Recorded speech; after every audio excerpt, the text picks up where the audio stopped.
think sometimes we're put in a box because society puts us there. And I'm not blaming society like we're oppressed, but we're kind of taught to go to school, follow the rules, get up and change classes when the bell rings, go to school when the bell rings, don't collaborate with other people because if you do, it's cheating, right? In business, if I'm weak at something and you're good, man, I want us to work together because I'll improve.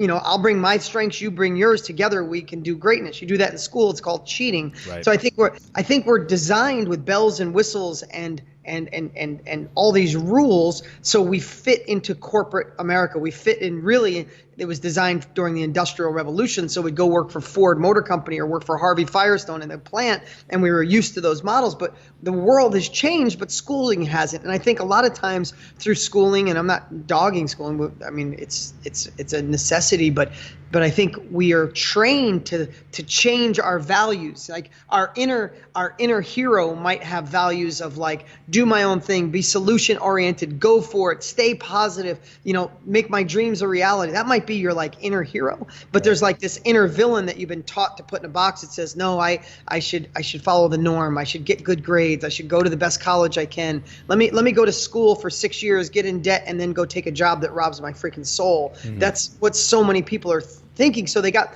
the values that are like core in their like soul, and then they got these values that the world has put on them, and then you wonder why you're confused. You might be listening right now thinking entrepreneur or not, next level or not. It's like, of course the world's telling you to stay in the box and you're ready to bust out of the box, right? Yeah, so yeah. So I'm an advocate, and I want to be I love being a spokesperson for the entrepreneur, because what do they say, 3% of the world are entrepreneurs that have the willingness to risk it, the willingness to go after their what their heart desires. And all I know is, man, and I'm not trying to be a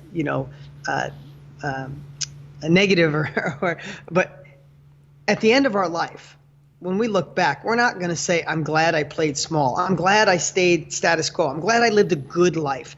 Like, we're going to look back and want to wish we squeezed every ounce of juice out of your life. And if you're listening right now and you go, Dean, I don't like change. No, I don't like things to be different. I like things to stay the same. Then maybe you're the person that needs to be in a consistent, steady thing. And that's okay. You need to do what works for you. Right. This isn't about listening to us and say, that makes me feel uncomfortable. No, do the shit that makes you feel comfortable. It makes you feel aligned with your values. Makes you feel like a real person. But if you're the complete opposite, then realize that you're amongst the 3% of the world that are willing to do it. So it's okay if everybody thinks you're nuts. It's okay if you fail. I just had a conversation with somebody the other day. I'm like, you don't need to do anything except upgrade your problems. Like, entrepreneurs know how to handle, and they raise the standards of their problems, right? Right. Because you got to conquer the next obstacle. Anyway, I can go down a lot of different roads. I don't mean to digress. I hope to empower and motivate and inspire, and of course, hopefully leave some tactical things on how to network, how to connect, and how to be driven as an entrepreneur, because the world's going to tell you no. You're going to fail miserably. You're going to hit problems. And guess what? 100% of it is worth it. Yeah. To wake up, whether it's a year from now, we overestimate what we can do in a year. We underestimate what we can do in 5. If you woke up 5 years from now and you were in control of your time, your money, you never worried about money again. You got to work on being a better version of you. You finally got to do yoga or meditate. You finally got to spend more time with your kids or your husband or your wife or your girlfriend. Go see your family, retire your parents. If you could wake up 5 years from now and all of that was true, would you do anything to attain it? Well, that's why you're here. You're a learner. You're gaining capabilities from the people. And the answer is yes. I wouldn't trade anything. I wouldn't go to work for somebody right now for $5 million a week. I wouldn't work for somebody else. And my journey was just as tough as anybody listening, and I still wouldn't take away that journey. So sorry for that long answer, but no, I love long answers, man. You just make my job way easier. I just sit here and listen. Yeah, no, it's always good, man. Especially when the content is that good, when you're throwing it out there. Did you always know that you were going to like be really successful and really rich? Like when you were first starting out? Yeah, that's the biggest thing. So how do you shift your mindset from like when you're growing up? Obviously, you're overcoming obstacles and you are figuring out life. All you have is your unique context in perspective from how you grew up, the Yep. culture that you were True story. that you were totally involved in during that time period. I was just talking to my wife about this yesterday because I think it's so important, and a lot of people don't take the time to figure out that their mindset is really the only thing that's keeping them back from being able to reach what they really want to do anyway. So can you talk into that for a second? Yeah, that was a couple things that sparked that I want to share. So circle me back around, but I want to touch on that last thing, your mindset.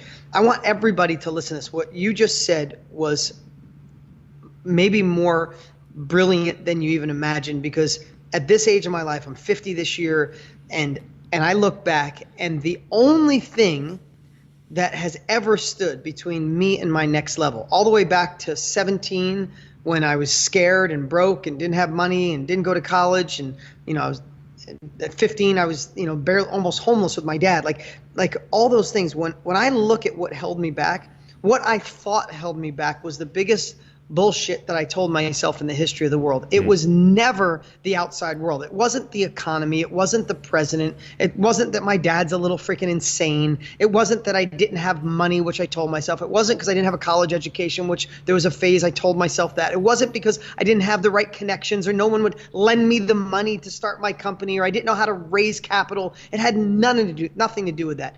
100%, and I'm going to say this to everybody listening, 100% of the obstacle or the thing that's standing between you and the level of life you desire is the story you tell yourself about getting there. That's it. I will go to my grave saying that.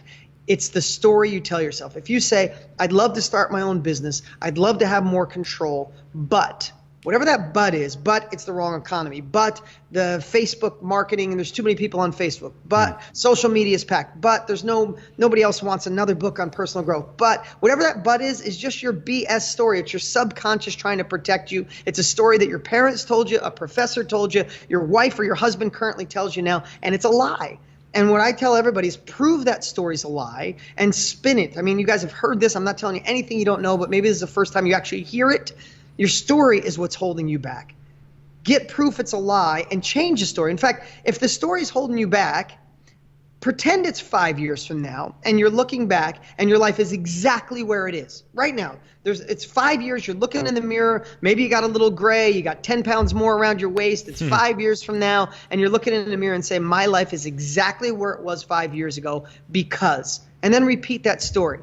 Are you really going to give that story that much leverage? Are you going to give that story that much power to screw your life up, to hold you back? It's a fear. We all have fears. And guess what? Here's the greatest thing I can share with you through experience, right? I've been broker than broke. I lived in a bathroom for a whole year with my dad. That's a true story.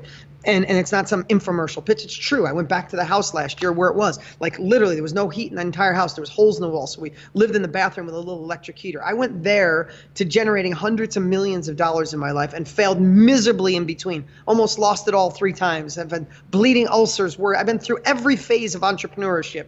So it's great now. I'm in an amazing place in my life. But I've been through wherever you are. I assure you I've been there. And that journey, I lost my story. I digressed so much. I lost. Talking about the fear of. Yeah. Sorry, thank you. But I just want to tell you is I've been scared shitless. I've had fear so bad that it's crippled me for a month or 6 months. And guess what? Nothing changed till I got through that fear, because your next level of life, and this is what I wanted to say. Thank you for reeling me back in there. I went too far down the rabbit hole. But I assure you this. And you can, if you're going to write anything down, take one takeaway from this today. I assure you, your next level of income, your next level of life, your next level of freedom, your next level of control actually lives on the other side of your biggest obstacle. That's just where it is. And so many people, the whole world, are afraid to face it. I've been there. I've hesitated for months. I've hesitated for years on certain things in my life because it was a little painful. It was a little too much. Maybe I could work. You'll never work around it until you face it, until you go through the pain. Remember this, pain and problems are temporary. Pain and problems exist. Pain and problems will always happen, but suffering is optional. And the way I look at it is, if you want to have the suffering, then stare at that obstacle and daydream your perfect life on the other side of it for the next 50 years. That is freaking suffering. Yeah. Pain is addressing the fear, Problems are addressing it head on, feeling the pain, feeling like crap, maybe failing, maybe it going wrong, whatever it is, but then all of a sudden you're through it and the suffering goes away. And when I say suffering, I don't mean in pain or in agony. Suffering right now, if you're listening and you're stuck in a job you don't like, or you're stuck in a company that you started the wrong way and it's not paying you what you deserve, or suffering because you want to be with your family and you can't because you're stuck someplace else, that's all forms of suffering. What I'd say is if you're suffering, look for the biggest pain points. Look for that story that's holding you back and turn your ship around, turn yourself around and run towards the obstacle. Deal with the pain temporary so you can have long-term success.